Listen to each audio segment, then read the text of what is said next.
Hello, our friends, Evolutionary Energy Arts family. Hello there. Welcome back. Welcome back, guys. So we're having a debut tomorrow on Patreon, and as you can see the title, The Real Controllers Behind El Elyon. Yes, Mr. Musk and the hidden history of the Musk family. Mm-hmm. There they are, the Musk family. There's like a video like that somewhere.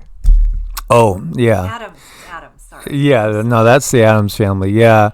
But yeah, revealing who Elon fears and why, and really who's the most powerful person in the family. Yep, listen to this, guys. The minute it is safe, we understand the inconvenience, and every conversation we're having about evacuations, that depopulation conversation is continuously coming up. We do care. We want to get you back into your homes, but we can't allow that until it is safe for you to do so. Did you hear that word?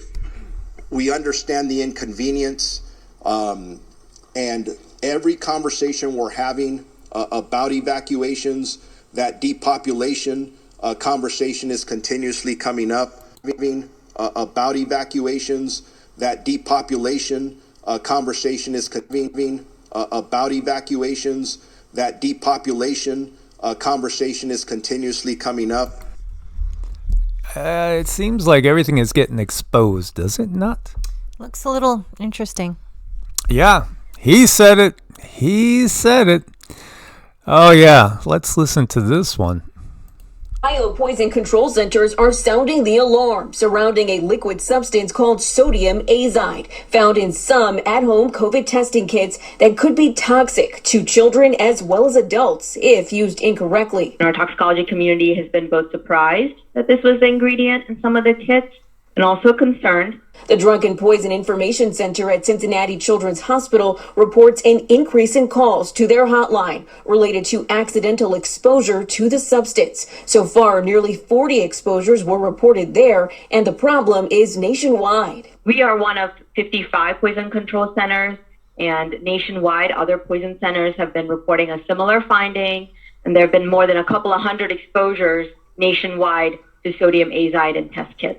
Doctors advise parents to keep the kids out of reach of children, and when testing children for COVID at home, to make sure they are supervised in order to avoid any adverse side effects from exposure. Oh. Yep, here's another one. And then when you look to the CDC, sodium azide, it's a fast-acting, potentially deadly chemical. Signs and symptoms of sodium azide poisoning depend on the amount, how you're exposed, how long. Get clean and get medical care if you are exposed. It's odorless, white, solid. When mixed with water or acid, changes quickly into a toxic gas with a very sharp smell. And also when it comes in contact with solid metals as well.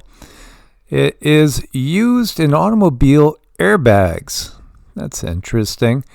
Also as a chemical preservative in hospitals and laboratories. Accidents have occurred in these settings. In one case, sodium azide was poured into a drain where it exploded and the toxic gas was inhaled. It's used in pest control, and it's also used for detonators and other explosives. This is in certain test kits.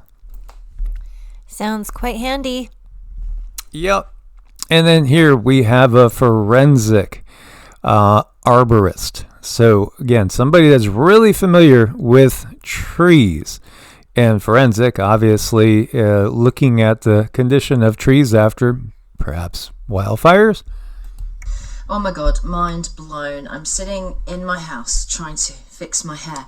And I'm watching this clip on BitChute. Poor old BitChute. Everyone that they're trying to silence ends up on BitChute. So there is an arborist, 30-year-old veteran, now self-described as a forensic arborist, because he goes to what people think are forest fires to determine if they really were after the fact. And he has just said something that's blown my mind, because my husband works in construction and everything's changing in construction, from smart meters to a whole lot of other stuff, and there's question marks over those. I'm going to link the BitChute, and I'm doing a very quick video. My phone only lets me do 3-minute videos now. I wonder why. Because then you might see this clip. He's talking about getting there, and things that should have burnt haven't, like trees and leaves, and things that shouldn't have burnt, like metals and plastics, well, particularly metals, have. And he says that he's determined it's because these were fires that were started with microwaves. Now, microwaves don't ignite trees. Fire ignites trees. Microwaves affect metal. Now, this started me thinking, oh my God, in Australia, they are starting to build homes with metal frames, and they're all blue. You see them everywhere.